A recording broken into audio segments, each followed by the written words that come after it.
I was on a Zoom call with a client last week.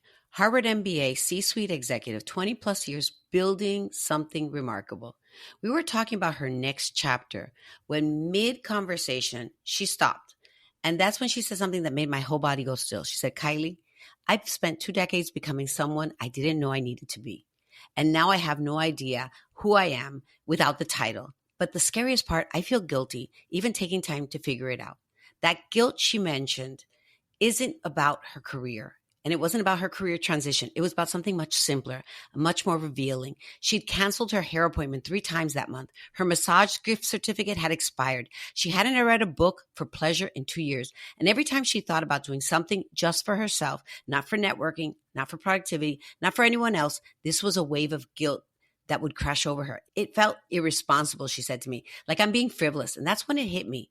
The woman who built the empire, she doesn't know how to maintain herself because maintenance feels like the opposite of everything that got her there. Have you ever sat down to take care of yourself and within seconds that voice pops up? Shouldn't you be doing something more productive? Is this really the best use of your time? Haven't you indulged enough? That voice isn't wisdom. It's the woman who got you here, and she's terrified because here's what nobody tells you about success. It requires you to have a specific version of yourself, disciplined, focused, able to delay gratification and push through exhaustion. Prove your worth through output. That version, she's brilliant. She's the one who didn't flinch when things got hard. She's the one who turned chaos into strategy.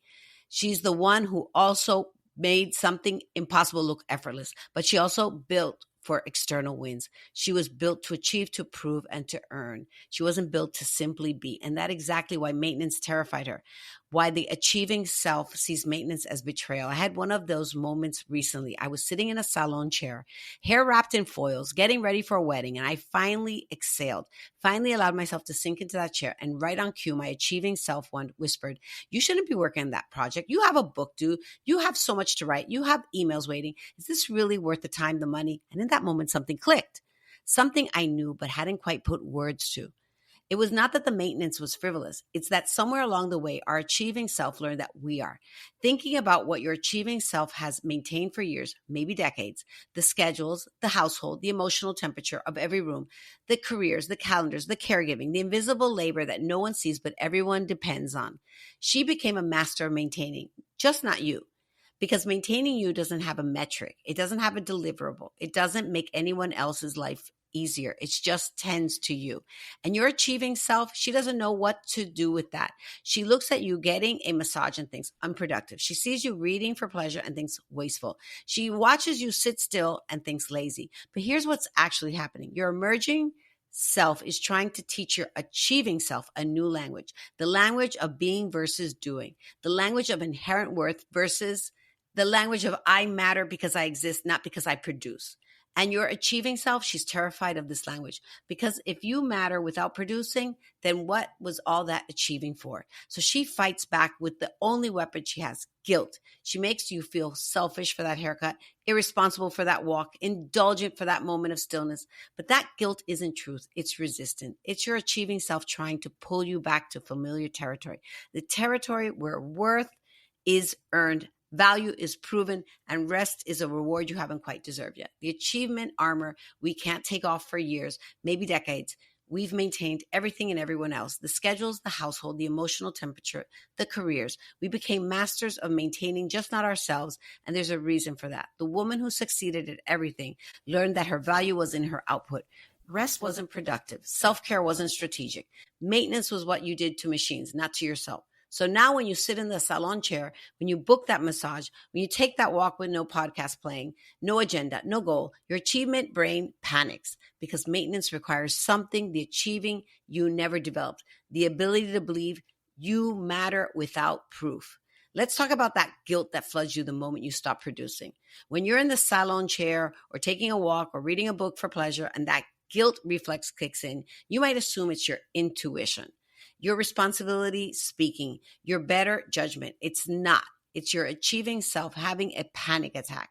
Women who have been taught quietly, subtly, repeatedly that our worth is tied to productivity, selflessness, output, endurance, sacrifice, and your achieving self. She memorized every lesson. She built her entire identity on those rules.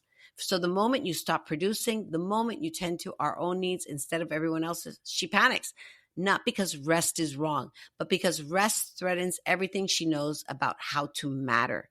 Think about it. Your achieving self has a scorecard: revenue, recognition, responsibilities handled, crisis managed, people impressed. These are her metrics for existing. But maintenance, there's no scorecard for that. No medal for getting your hair done. No promotion for reading a novel. No recognition for sitting still. Your achieving self looks at maintenance and asks, but what's the ROI? And when she can't find one, she floods you with guilt to get you back to real work, the work that proves you deserve to exist. Here's the reframe. That guilt isn't wisdom. It's fear. It's your achieving self. Your value doesn't rise when you hustle. Your value doesn't fall when you rest. Your value simply is. When guilt pops up, instead of believing it, try saying, I hear you, achieving self. I know that this doesn't make sense to you, but I'm going to matter without proving it today. That simple shift creates space for the emerging you to breathe. When maintenance becomes identity work, here's what that C-suite executive discovered in her sessions. Her resistance to self-maintenance wasn't about time or money. It was identity. Every haircut she canceled, every massage she postponed, every book she didn't read, these weren't scheduling conflicts. They were moments where the old her was protecting herself from a terrifying question. Who am I when I'm not producing? Because maintenance, real maintenance, forces you to sit with yourself. No metrics, no deliverables, just you existing, mattering, taking up space. And for women who've built their entire identity on achievement, that feels like a free fall. This brings us to what I call that permission trap, and it has 3 movements. Permission denied. The achieving self immediately blocks any non-productive activity. Permission guilt. If you override her and do it anyway, she floods you with guilt permission paralysis. Eventually, you stop even trying because the internal battle is exhausting. That Harvard MBA, she was stuck in permission paralysis. She'd given up on maintenance because fighting her achieving self felt harder than just not. But here's what shifted everything for her. We stopped trying to convince her that her achieving self, that maintenance was productive or strategic or an investment. Instead, we acknowledged a simple truth. The woman who got you here can't take you where you're going. And that maintenance is how you begin to meet who you're becoming. The small revolution. Your achieving self wants grand gestures, dramatic transformations, measurable outcomes. But that you that's emerging, she just wants 5 minutes of sun on her face, a book that serves no purpose except joy, a haircut that makes her feel like herself. They're revolutionary because every small act of maintenance is you saying, I matter outside my achievements. I exist beyond my usefulness. I'm allowed to just be. And that terrifies the woman who got you here because she doesn't know how to be valuable without being productive. Your invitation this week, so here's what I want you to try. And this is exactly what I gave my client. Choose one small act of maintenance, not self-improvement, not optimization, maintenance, something that simply tends to you, that acknowledges you exist, that treats you like you matter. Don't justify it. Don't make it productive. Don't make it into a project. Just maintain yourself like you would anything precious that you wanted to last. And when that guilt voice rises and when the achieving you starts her protest, don't fight her.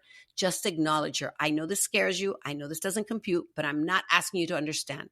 I'm just asking you to let me try. That client I mentioned, she started with a haircut, just a haircut. But she said something afterward that stopped me cold. For 2 hours, I didn't check my phone. I didn't think about work. I just existed. And for the first time in 20 years, that felt like enough. That's what maintenance does. It reminds you that you're enough, exactly as you are, without producing a single thing. This is the joy shift, learning to honor the you that's emerging, even when that you that got you here doesn't understand.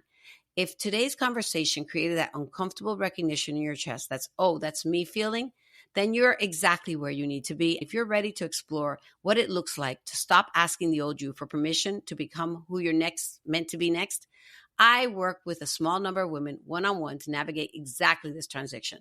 You can find more about that in the show notes. Next week, we're talking about the grief nobody prepared you for, mourning the woman you never became while feeling guilty that you even care. Share this episode with the friend that cancels on herself but never cancels on anyone else. She needs to hear this. I'm Kylie Suarez, and I'll see you next week.